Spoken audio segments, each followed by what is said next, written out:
All right, welcome everyone. I am going to go ahead and share the same program that we had that we were looking at, the same PDF file we were looking at last week. And I'm not sure if I said this or not, but I will share that PDF file with you. So in case you were wondering.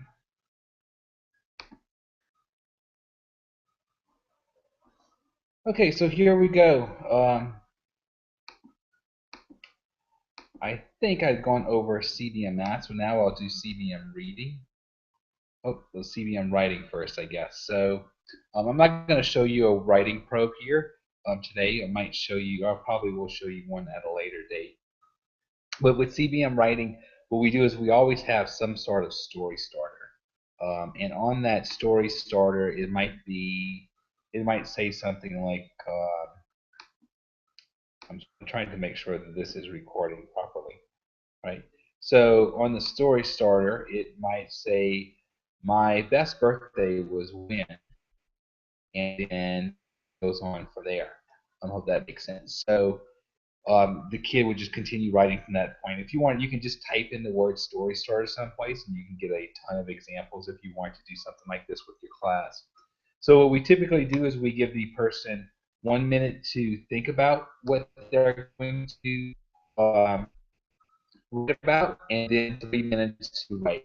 That whole 1 minute to think about what you're writing is something that's really important and something that kids aren't actually very accustomed to, because I think typically we tell kids to begin writing or to write something and they just jump right into it as opposed to ever thinking about planning what they're going to write.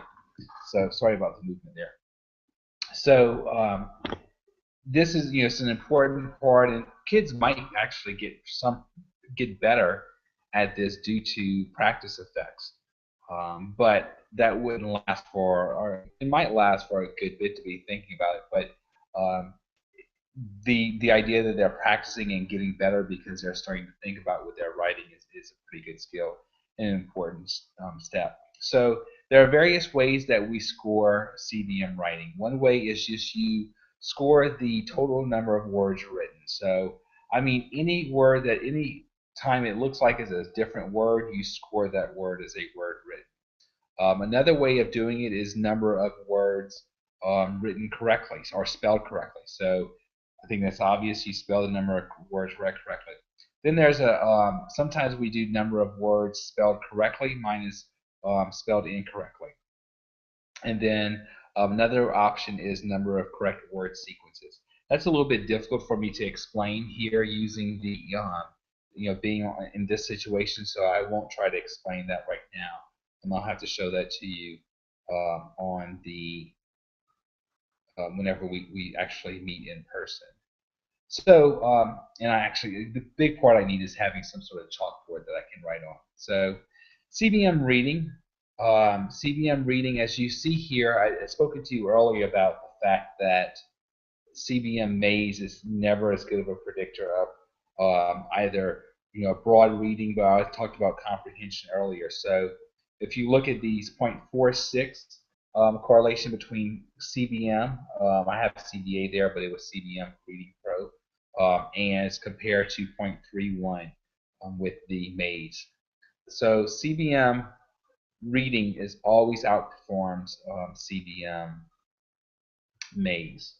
I will talk more, quite a bit more about CBM reading whenever we meet during our first class, but I want to go over with you right now just how you score CBM and how you administer it. So what you want to do is you can put a sheet of paper in front of the kid. If you notice the kid's trying to read it before you give the instructions, you put your hand over the paper, or you might even flip it over, and you give the instructions. Here's the story I want you to read. Begin reading here. Read across and down. If you come to a word you don't know, I'll tell it to you. Be sure to do your best reading. You do not give the kid any words.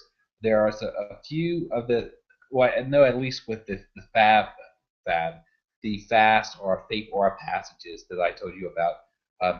We do actually tell the kids the title of the story, and the reason for that is because we found whenever we were testing out these passages that even though we made the names to be phonetic names, In doing so, or whenever we were testing the passages out, these students just kept missing names. It just did not matter that they were phonetic; they just kept missing their names, the names in the story. We just kind of found that to be problematic. So one way we try to get over that problem is that we actually tell the kid the name of the person in the story or persons. We don't point to the words. We point to the title, and all the titles have those proper names in the story. So this is a story about Jack and John, and then you do your best reading. You tell the kid to go on. You never tell the kid to read as fast as they can. You never tell the kid to read for comprehension. You never tell the kid to try to read make as few errors as possible. All those things have the potential to change the way the kid reads. What you do is you tell the kid to please do their best reading. So what do we count as errors? I promise you, or I can't promise you, but there is a very good chance that at some point you will be asked, what are the errors and how do you score a CBM reading probe? So here we go. So you count the what's counted as an error. Let's talk about that. What's counted as an error is a, let's see if I have it right here. I'm not sure. I'm sorry, I had skipped some. Okay. For some reason, I don't have that listed anymore. So you put a slash whenever you read those directions. You tell the kid to start reading. You do not start. You do not start. You do not start. That's not the video messing up. That's me actually repeating this. You do not start the timer until the kid says the first word. If the kid hesitates on that first word for 3 seconds, you have not started that timer. You only start the timer whenever the kid says the first word. So if the kid's hesitating on that first word for 3 seconds, you provide the kid with the correct word, and then the kids will say the word correctly typically, and you start the timer, but you mark that first word as an error. So the words that are considered misread are words that are said incorrectly given what should be said. So if it should be read but the kid says read, then should be marked as an error. So the word needs to be pronounced correctly given its placement in a sentence. So any word misread, any word on which the kid hesitates on for 3 seconds is also marked as an error. And anytime a kid hesitates on the word for 3 seconds, at the end of that 3 seconds, you provide the kid with the word. We don't let the kids try to sound the words out. We don't try to give them hints. We don't try to give them just the first sound of the word. We provide the word to the child whenever the child hesitates for 3 seconds. If the child misses the word, you do not provide the correct word. Doing so would actually oftentimes mess the kid up because they're going to be 2 or 3 words down. You're going to say the word and they're going to have to go back. Again, as I mentioned in the previous video, one of the big and very important things about CBM is that it has a set of standardized procedures and rules, and it's very important that we follow those sets of standardized procedures and rules. So again, the student hesitates in the word for 3 seconds. You provide the word to the kid. You provide the word to the child. If the child misses the word, you do not provide the word to the child. You just let the child continue reading. If a word is skipped, then you mark that word as an error. So if a word is skipped, you mark the word as an error. If the child inserts a word, you do not mark the word as an error. So an insertion is not marked as an error. If a child self-corrects, so they mispronounce the word, and then after they mispronounce the word, they come back and they say it correctly, then it is you do something to indicate to yourself that it is no longer an error. You can scratch through your slash line, anything to that nature, but you do something to mark it so you know it's no longer an error. I want you to pay close attention to this.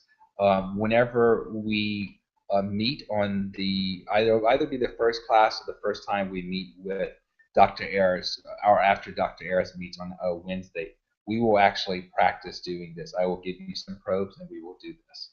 Okay? So you compute fluency, or you compute the kid's score in the what you're computing is the number of words read correctly in a minute. You do so by counting the total number of words the kid made read wrong, or I mean read in total. Then you subtract the number of errors from the student, and that gives you your total words read correctly in a minute.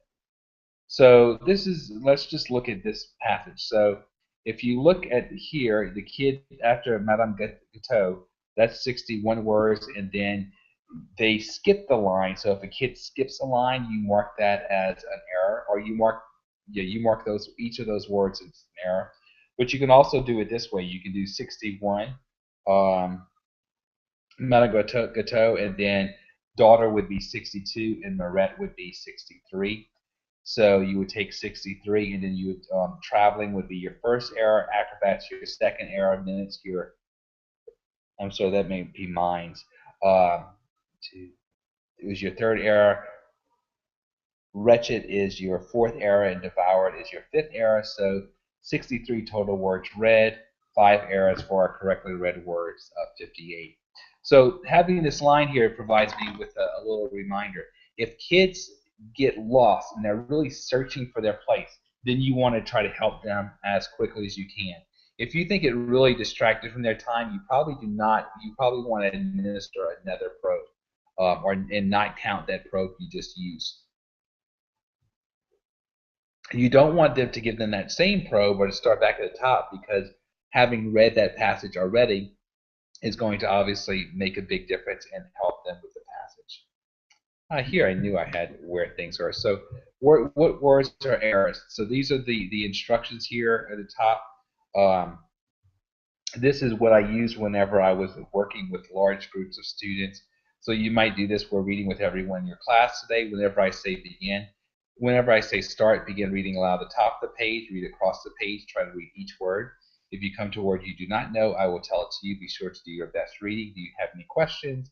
Typically they say no. You say start, and you don't start the timer until the first word is read. Then you say stop reading whenever your timer goes off. So what's counted as an error? A mispronounced word, a skipped word, a transposition of word pairs. So if they read a beautiful red tree as beautiful as red beautiful tree, what we do is you make kind of a, I'll have to show you, but you do this, sort of do two arrows that show you that the words were flipped around, and you count that as an error. Substitutions is another type of error. So if they read the word mom, instead they say the word mom instead of the word mother, that is counted as an error. That might be one you get quite often, but you count it as an error. Even though the meaning is still the same, you're going to count it as an error. Words that are not counted as errors are words read correctly, insertions, repetitions, and self-corrections.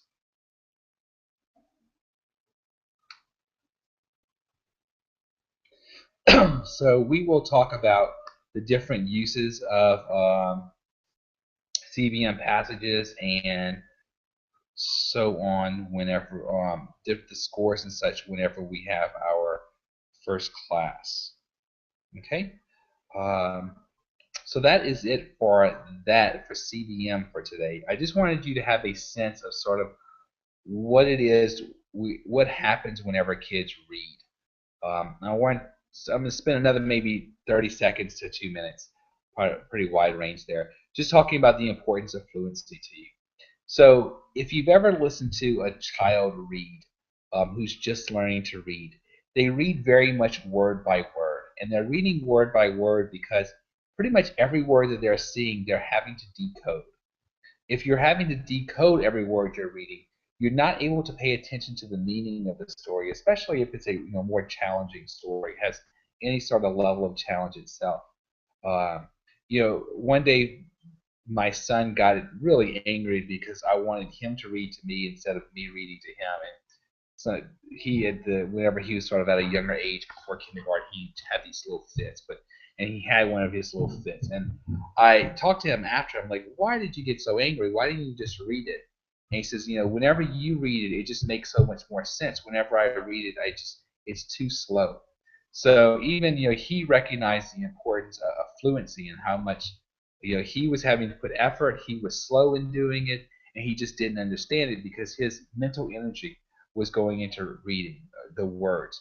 we have limited cognitive resources, and if those cognitive resources are being expended to be able to actually just read the words, the child's going to have a very difficult time understanding what they're reading. And it's for that reasoning that there's such a strong correlation between comprehension and students' oral reading fluency rates, or with words read correctly in a minute.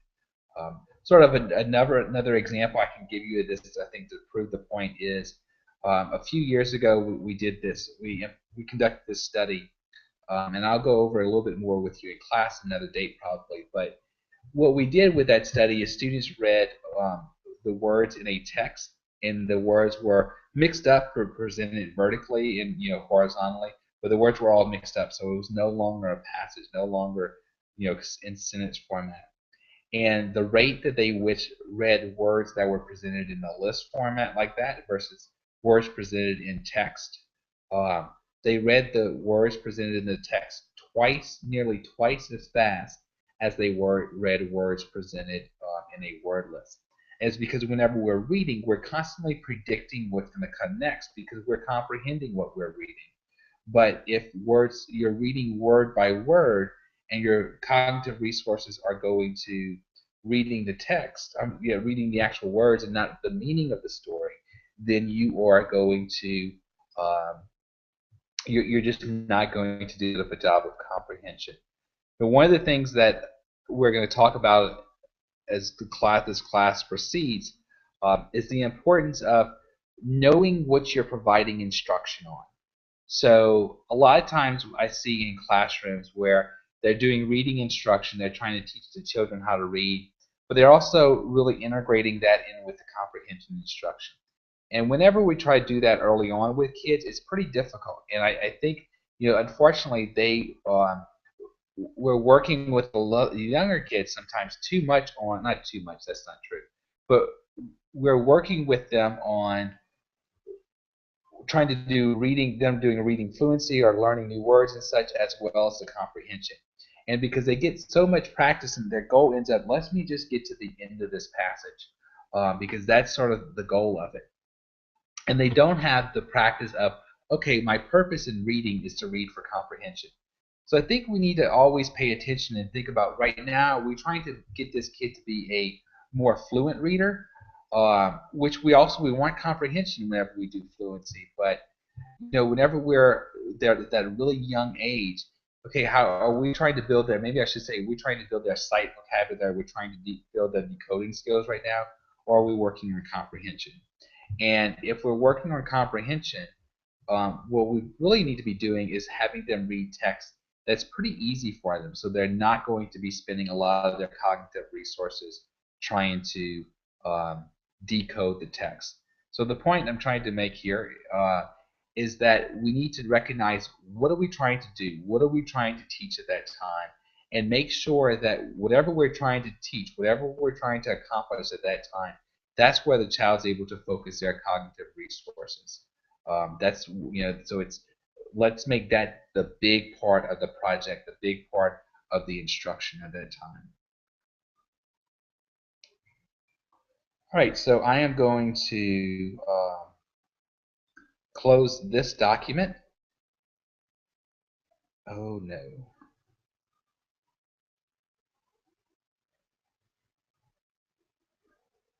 Okay, I'm hoping. Yep, I think we're still recording. That was just an app. Okay. So now I'm going to screen share the single subject design stuff. So one of the reasons I am screen sharing this is, one, single subject design is very important within, I'm sorry, this is, okay. Single subject design is pretty important within behavior analysis.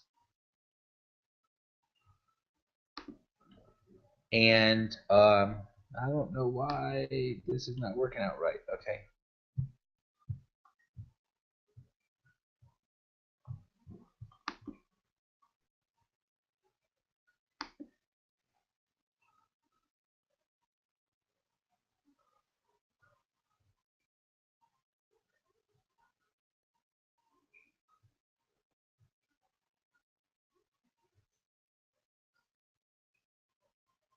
Okay, I'm going to try this one more time. Sorry about that. Oh, sorry about this. Okay, so single subject design is very important within behavior analysis. Whenever we're working with individuals with low incidence disabilities, because those individuals low incidence disabilities, meaning there aren't a lot of kids or individuals with that disability, well, we are having to don't often don't have very large sample sizes. So we've started using single subject design as a way to still be able to show experimental control, still be able to say, okay, there is the reason that we saw a change in child behavior is because of the intervention that we implemented. So there are going to be several studies that you're going to read this semester which use single subject design. Um, a lot of times whenever I was having students do the article critiques, they'd come back and say, well, limitation of that study is that they use single subject design, or the limitation was that they had very few participants. Well, the limitation is that we're not able to have that. We might not have as much generalizability whenever we do single subject design studies because our sample of participants had very similar characteristics to each other. Um, but it's still not it still might have a lot of internal validity. The study has good internal validity. It might not have as much external validity, which means it does not necessarily generalize as well to the population. So whenever we're doing single subject design data or analyses, we are evaluating data. We compare treatment effects to baseline data. Um, so in baseline, the greater the variability there is in baseline data, so the more bounce there is in that data, the less that we're getting the same exact scores during baseline, the more data points that we need. So what Works Clearinghouse says that in order to qualify as a quality study, that the baseline conditions, actually each of the conditions, must have at least 5 data points in them. But if you'll see in a lot of studies that if you have really, really stable data, they might only have 3 data points. So we look at variability, and what we talk about with variability is that um, if you have a lot of variability in baseline data, and then you implement the intervention and you have a decrease in variability, that suggests some sort of control of the intervention over the behavior. Okay, so one of the things whenever looking at doing visual analysis of single subject design data, we use variability as one of the type of ways we analyze data. Another way we analyze the data is level. So we look at a difference in the level of behavior from baseline to intervention. Now, let me take a step back and say the reason we collect baseline data is because we want to see what the behavior is like in its natural context. What's the behavior like before intervention is implemented? So if you don't collect baseline data, you have no clue, no understanding of what the data look like, what the behavior looked like prior to intervention being implemented. So you're having to make guesses. Sometimes there are not very often would you ever see this in a published study, but they might go do a BAB design, and the B condition is usually the intervention condition. So they would have intervention and then baseline and then intervention. So that's a BAB. More typically, the appropriate design is ABAB. So you have a baseline condition in which you try to get an understanding of what does behavior look like before intervention is implemented. So what is behavior like given the natural context without any sort of intervention. Then you have B, which would be the intervention. Then you go back to an A condition, and then you would go back to a B, an intervention again. So I'm trying to see if I have. Oops, I actually don't have one. Whenever I did this last year, I was actually when I developed these slides, which I pulled these out, or some slides from last year, just to go over quickly. Uh, I was able to be in the classroom, of course, and go over. So we look at variability whenever we're doing visual analyses of single subject design data, we look at variability, then we look at level, and level refers to do we, you can think about the vertical axis. Does the amount of behavior that we see go up or does it go down? So if we think about word direct correctly in a minute, we would expect if we implemented an effective intervention, that the student's level of behavior, the level of words read correctly in a minute, the number of words read correctly in a minute would increase with intervention. So that's level. Sometimes whenever we talk about level, we look at to talk about that the level really did exceed baseline. We talk about percent of non-overlapping data points. So if you have 4 data points collected during your intervention condition, and 3 of those 4 were all above the highest data point collected in baseline, you would have 75% of non-overlapping data points. If 2 of them overlap with baseline, and then the other 2 are higher than the highest baseline data point, then you say you'd have 50% overlapping data points. If none of them overlap, if they were all higher than baseline data, then we say we'd have 100% of non-overlapping data points. So whenever we look at our data, we're doing visual analysis, we talk about the variability, and we talk about the level. And usually when we talk about the level, we report the mean. So we report the mean of the baseline data, and we report the mean of the intervention data. We might also percent of 0 data points, which is the percent of data points if you are collecting, if you're collecting, you're looking at a skill, and that you had no 0 data points anymore. That's not one we use very often. So if you have a change in level and it's in the direction, the clinical expected direction, the change in level suggests that the intervention is effective, so that there's some sort of systematic control of the intervention because it's changed behavior over baseline. So this should be right here, systematic control over level. Sorry about that. Okay. Then trend is if you sort of have an upward trend or a downward trend. If you've taken any sort of statistical course or a research and methods course, we talk about the slope of the data. So the trend is, does the data generally look like it's moving upwards, or does it generally look like it's moving downwards? So so let's say we're talking about words read correctly in a minute again. So during intervention, we would want intervention to be increasing, so an increasing trend. Whereas during baseline, if you'd have an increasing trend during baseline and then you switch to intervention conditioning and you still have an increasing trend, well, that's problematic because you don't know that, well, was that increasing trend in baseline, or that we see the increase in level of behavior during baseline?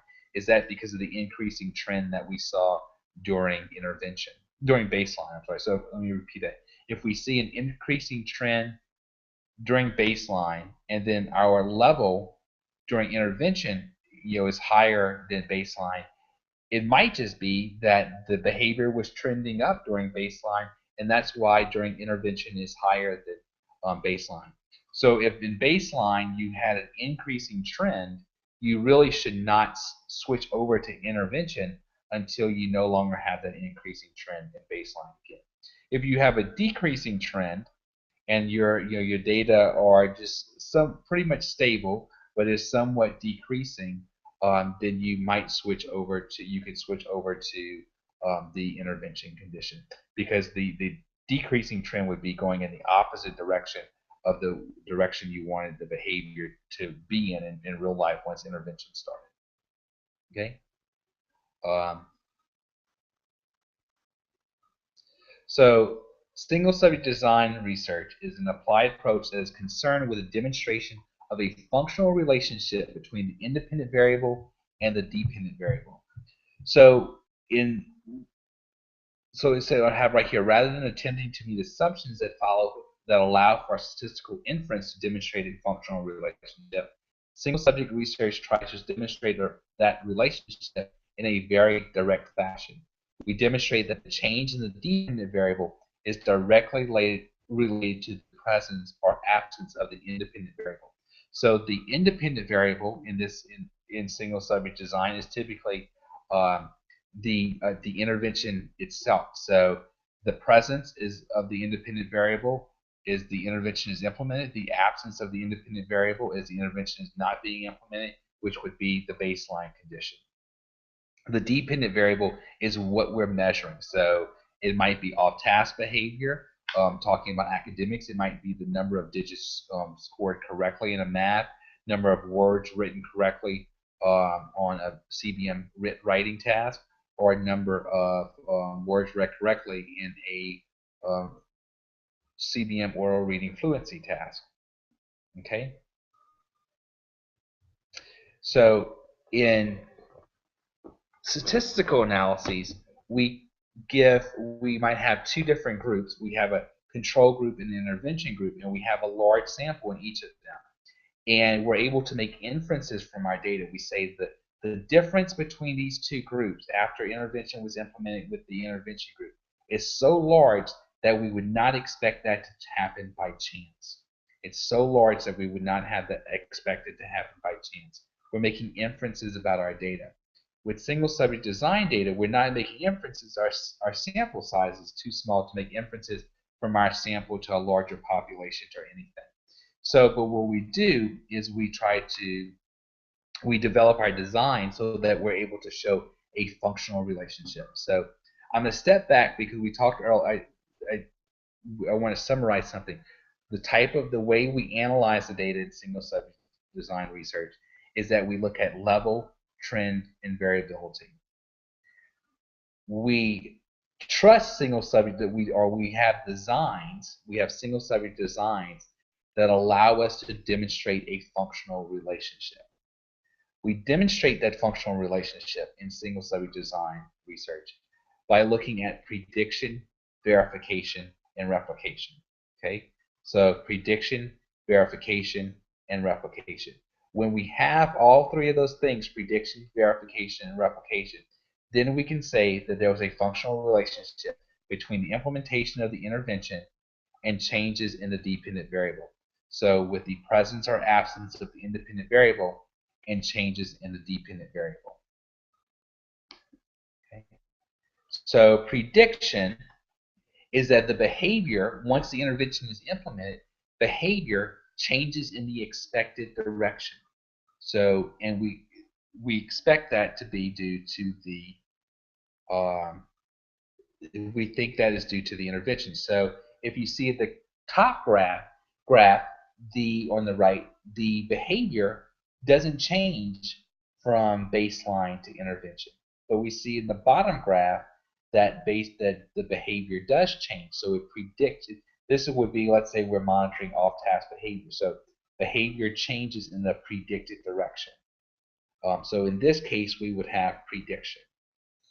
Now, depending upon the design you use, whether you're using an alternating treatment, multiple baseline, changing criterion, ABAB design, we show and we look for prediction, verification, and replication in different ways. Okay, so this would, right now we're just looking at AB. I do want to make a note, and I'm not going to be looking or talking about or trying to teach you all the steps or the skills or the formatting of single subject design graphs this semester, but I do want to let you know, and I don't know why I have it this way, but the symbols on the A, this would be baseline, and the B, which is this was the intervention condition, the symbols, if we're looking at the same exact behavior, should actually be the same. I'm not sure why I did that differently here. I apologize for that. Verification, if we're looking here, verification, so we have this top graph, we have our prediction because the intervention during baseline, there was stable data and it was high. We implemented intervention, and let's say it was off-task behavior. Intervention decreased off-task behavior, so it went in the predicted way. And then right here we have verification because whenever the intervention was removed, so that's what the lines mean, you've had a phase change. The lines mean you've had a phase change. So intervention was moved here, and the behavior went back up to be at the baseline levels. So that's verification. Okay. Down here, You have your prediction because behavior went down in the clinically expected direction, but then after the intervention is removed, the data is still down there. So how could we know or think that it's really due to intervention? One time I implemented an intervention in a school setting, and we had something that looked, was beautiful like this. The kid was engaging in a lot of disruptive behavior. We implemented intervention. We got a quick decrease in behavior. But then we removed it, and guess what we found out? We found out the reason for our change here was the same day that we implemented our intervention. The child changed from moving with his mother and father, I believe, to living with the grandparents, and the grandparents had much better management of the child's behavior and just would help the child out a lot more. So it was the reason we saw the change in behavior was not necessarily due to our intervention, but something that occurred elsewhere. And that's why you don't, because the way we're doing stuff, you don't have some other sort of control group. You're just looking at that one child at a time, or maybe a few kids. But the reason we saw that change was due to something that we didn't have control over, but just so happened to change at the same time we implemented our intervention. So this bottom graph, you don't have verification, and therefore you can't say the reason for the change in the dependent variable was due to the independent variable, what we were changing. It was due to something else that we did not have control over. Okay? So replication refers to the repeating of the observed prediction and verification within the same study. So we had two different types of replication in establishing external validity. We can have direct replication, which is the researcher attempts to duplicate the procedures as precisely as possible. So we might have an inter-subject within the same subject, or inter-subject, which would be between different subjects. And we could also have systematic replication, which is whenever we start having other studies that might be doing this.